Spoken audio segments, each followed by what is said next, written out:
Hi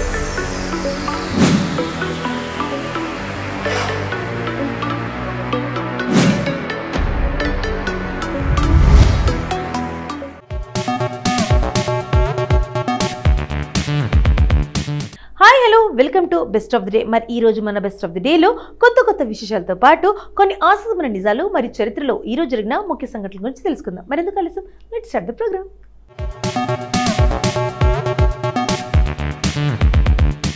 ముందుగా జాతీయ ఉల్లి దినోత్సవం గురించి చెప్పుకుందాం. జూన్ 27న నేషనల్ ఆనియన్ డే జరుపుకుంటారు.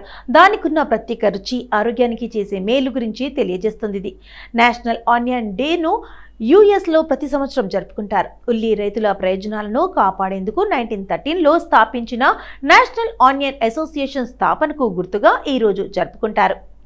ఉల్లిపాయల చరిత్ర 5000 సంవత్సరాల క్రితం మొదలవుతుంది. ఉల్లిపాయల ప్రపంచంలోని పురాతన సాగులు ఒకటి.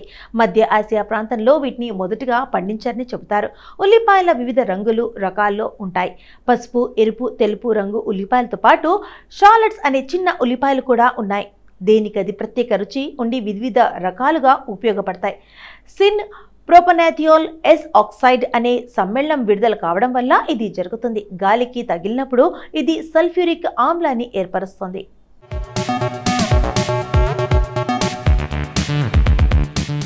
ఇది కళ్ళు చికాకుగా మండేలా చేస్తుంది. వీటిలో క్యాలరీలు తక్కువ, పోషకాలు ఎక్కువ. ఉల్లిపాయల్లో vitamin C, fibre, antioxidant, anti inflammatory లక్షణాలను కలిగి ఉంటాయి. ప్రపంచవ్యాప్తంగా లెక్కలేనన్ని వంటలలో ఉల్లిపాయలను ఒక ముఖ్యమైన పదార్థంగా ఉపయోగిస్తారు. దీన్ని పచ్చిగా సలాడ్గా తినవచ్చు లేదా ఇష్టమైన చోట్లో వేసుకోవచ్చు. పచ్చళ్ళు, కూరలు, ఫ్రై చేసేటప్పుడు వేసుకోవచ్చు. ఉల్లిపాయలు రక్తంలో చక్కెర స్థాయిలను తగ్గించడంలో సహాయపడతాయి. కడుపు మరియు కోలరెక్టల్ క్యాన్సర్ల వంటి కొన్ని క్యాన్సర్ల ప్రమాదాన్ని తగ్గిస్తాయి. వీటికి యాంటీ బ్యాక్టీరియల్ లక్షణాలు కూడా ఉంటాయి.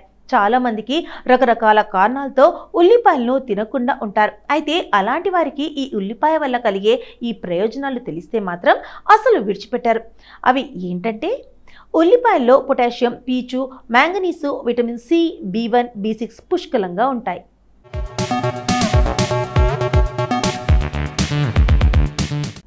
ఉల్లిపాయను రోజు తీసుకుంటే వీటి కారణంగా ఆరోగ్యంగా ఉండొచ్చు. ఉల్లిలో 25 రకాల యాంటీ ఆక్సిడెంట్లు ఉంటాయి. వీటి కారణంగా యాంటీ ఆక్సిడెంట్స్ బాగా పెరుగుతాయి. ఎటువంటి అనారోగ్య సమస్యలు తలెత్తకుండా ఉంటాయి. కొలెస్ట్రాల్ తగ్గడానికి ఉల్లి ఉపయోగపడుతుంది. గుండె ఆరోగ్యానికి మేలు చేస్తుంది. దీనిలోని గంధకం రసాయనాలు రక్తంలో గ్లూకోజ్ తగ్గడానికి తోడ్పడతాయి. ఉల్లిపాయలను రసం చేసి తీసుకుంటే ఉబ్బకాయలో రక్తపోటు తగ్గుతుంది. ఫలితంగా శరీరం తేలికగా ఉన్నట్లు అనిపిస్తుంది.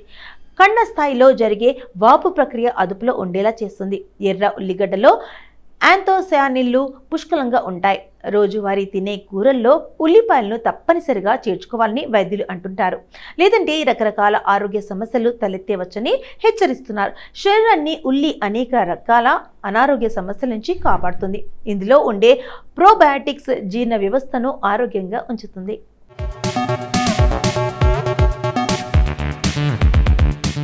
ప్రతిరోజు ఉల్లిపాయను తినడం వల్ల జీర్ణ సమస్యలు తగ్గుతాయి. ఎందుకంటే ఇందులో యాంటీ బ్యాక్టీరియల్ గుణాలు వ్యాధులకు వ్యతిరేకంగా పోరాడంలో సహాయపడతాయి. ఇది శరీరంలో పేరుకుపోయిన చెడు కొలెస్ట్రాల్ను తగ్గించడంలో బాగా ఉపయోగపడుతుంది.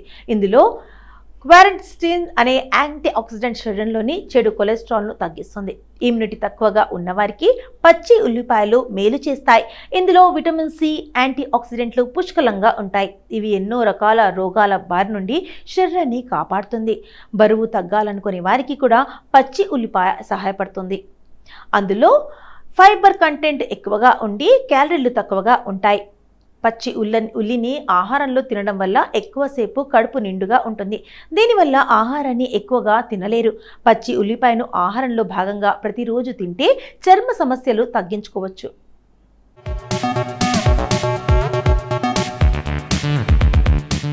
ఎందుకంటే ఇందులో సల్ఫర్ సమ్మేళనం ముఖంపై ఉన్న మొటిమలను తగ్గించి స్కిన్ను సాఫ్ట్గా ఉంచుతుంది. గుండె ఆరోగ్యానికి పచ్చి ఉల్లి ఉపయోగపడుతుంది. పచ్చి ఉల్లిలో ఫ్లేవనాయిడ్లు థయోసల్ఫినైట్లు అనే సమ్మేళనాలు ఎక్కువగా ఉంటాయి. ఇవి గుండె ఆరోగ్యానికి మేలు చేస్తాయి. అయితే ఉల్లిపాయను తింటే ప్రయోజనాలు ఉన్నాయని అదే పనిగా ప్రతిసారి ఎక్కువగా తినడం ఆరోగ్యానికి మంచిది కాదు. దీనికి నిత్యం కొద్ది మోతాదులోనే తీసుకోవడం మంచిదని, మన దేశంలో ఉల్లి లేనిదే ఏ వంటకం పూర్తి కాదు. వంటల్లోనే కాకుండా పచ్చివి కూడా తినేస్తుంటారు. కొంతమందికి ఉల్లిపాయలతో సలాడ్ చేసుకొని తినడం ఇష్టం. ఉల్లి నోటికి రుచిని కాకుండా ఆరోగ్యానికి కూడా అందిస్తుంది. అందుకే మన పెద్దలు ఉల్లి చేసిన మేలు తల్లి కూడా చేయదని అంటారు. ముఖ్యంగా పచ్చి ఉల్లిపాయలను భోజనంతో కలిపి తీసుకుంటే చాలా మంచిదట. ఇటీవల లైఫ్ స్టైల్లో కంటిన్యూ తన ఇన్స్టాగ్రామ్ ద్వారా ఉల్లిగడ్డలను పచ్చిగా తినడం వల్ల కలిగే ప్రయోజనాల గురించి వివరించారు.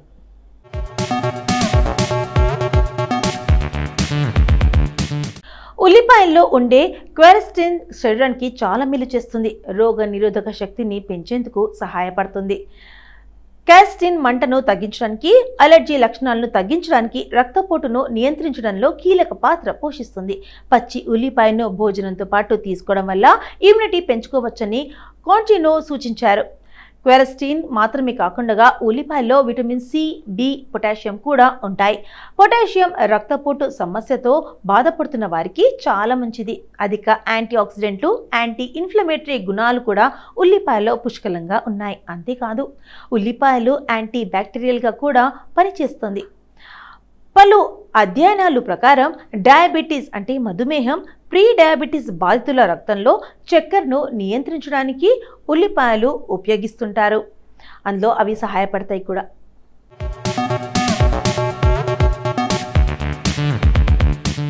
ఇప్పటి వరకు జాతీయ ఉల్లి దినోత్సవం గురించి మనకు తెలియని కొన్ని ఆసక్తికరమైన నిజాలు తెలుసుకున్నాం కదా. మరి ఈరోజు ఒక్కసారి చరిత్రలోకి వెళ్ళి చూస్తే ఎంతోమంది ప్రముఖుల జన్మాలు జరిగాయి. మరి ఒక్కసారి చరిత్ర పుటలోకి వెళ్ళి నేటి జన్మించిన ప్రముఖులు ఎవరో తెలుసుకుందాం రండి.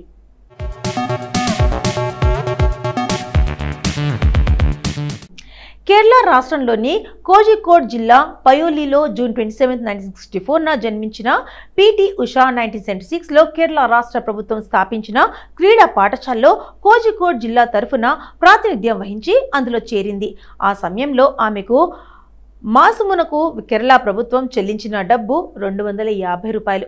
2022లో రాజ్యసభకు పిటి ఉషా నామినేట్ అయ్యింది. అంతేకాదు వైస్ చైర్పర్సన్స్ కమిటీలో సభ్యురాలిగా ఉన్నారు. దీంతో రాజ్యసభ చైర్మన్, డిప్యూటీ చైర్మన్ లేని సమయంలో 2023 ఫిబ్రవరి 9న ఆమె సభాపతిగా వ్యవహరించింది. భారత్ ఒలింపిక్ సంఘం, ఇండియన్ ఒలింపిక్ అసోసియేషన్ IOA తొలి మహిళా అధ్యక్షురాలిగా పిటి ఉషా 2022 డిసెంబర్ 10న ఏకగ్రీవంగా ఎన్నికైంది.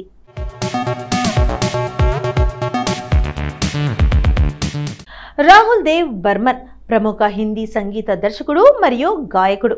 జూన్ 27, 1939న కోల్కతాలో జన్మించారు. ఇతను R.D. బర్మన్ గా ప్రసిద్ధుడు. ఇతనుకు అనేక విజయవంతమైన చిత్రాలకు సంగీతం, దర్శకత్వం వహించారు.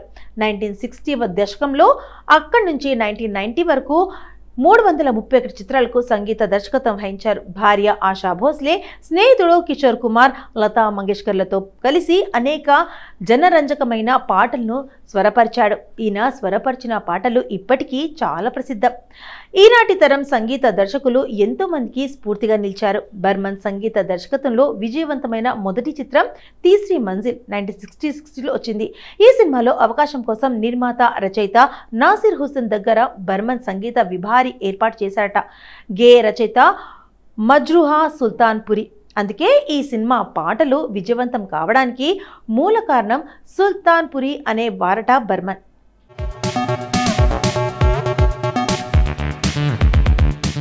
నితిన్ ముఖేష్ మాధుర్ హిందీ చిత్రాల్లో భజనల్లో నేపథ్య గాయకుడిగా తన సేవలకు ప్రసిద్ధి చెందిన భారతీయ నేపథ్య గాయకుడు. అతను 1993లో యునైటెడ్ స్టేట్స్, 2006లో తన తండ్రి ముఖేష్కు నివాళులుగా కల్కి యాదవ్ షోతో ప్రపంచ పర్యటనతో సహా అంతర్జాతీయంగా పర్యటించాడు. Nitin Mukesh 1980లు, 1990లలో Khayyam, R.D. Burman, Lakshmikanth Pyarelal, Bappi లెహరీ, Rajesh Roshan, Nadeem Shravan, Anand melon వంటి ప్రముఖ సంగీత దర్శకులతో కలిసి పనిచేశారు. మనోజ్ కుమార్, శశి కపూర్, జితేంద్ర, అనిల్ కపూర్, జాకీ ష్రాఫ్ మొదలైన నటులకు గాత్రదానం చేశాడు. నితిన్ ముఖేష్ జూన్ 27, 1950న జన్మించారు.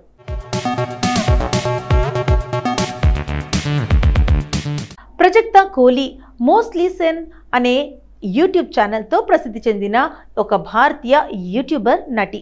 ఆమె వీడియోలు రోజువారీ జీవిత పరిస్థితులకు సంబంధించి ఉంటాయి. అవి పరిశీలనాత్మక కామెడీపై ఎక్కువగా దృష్టి సారించాయి. నెట్ఫ్లిక్స్ రొమాంటిక్ డ్రామా మిస్ మ్యాచ్లో ఆమె ప్రధాన పాత్రకు కూడా మంచి గుర్తింపు తెచ్చుకుంది. జగ్ జగ్ జియో చిత్రంలో తన నటనకు గాను ఉత్తమ నూతన నటీమణిగా ఫిలింఫేర్ పురస్కారానికి నామినేట్ చేయబడింది. ఆమె థానేలో 1993 జూన్ 27 పుట్టి పెరిగింది. చిన్నతనంలో ఆమెకు రేడియో వినడం చాలా ఇష్టం. అంతేకాదు 6వ తరగతిలో తాను రేడియో జాకీ కావాలనుకుంది. ఆమె థానేలో వసంత విహార్ హై స్కూల్లో చదువుకుంది. అక్కడ ఆమె తరచుగా డిబేట్లు, ఉపన్యాసాలలో పాల్గొనేది.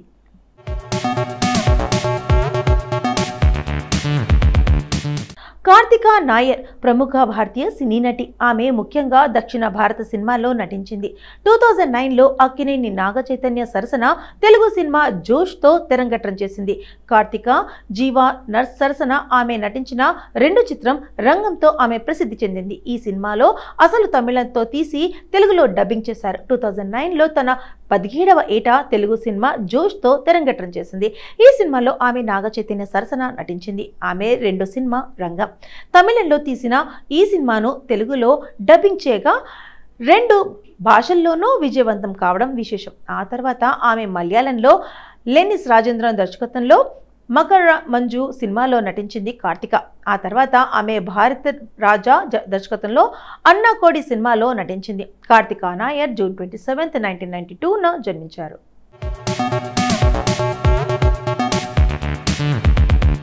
సో ఇదండి ఇవాల్టి మన బెస్ట్ ఆఫ్ డే. మరి ఈ రోజు మన ఎపిసోడ్లో ఈ రోజుకి సంబంధించిన కొన్ని ఆసక్తికరమైన విశేషాలు తెలుసుకున్నాం కదా. మరి రేపటి ఎపిసోడ్లో మళ్ళీ కలుద్దాం. అంటే టేక్ కేర్, బై.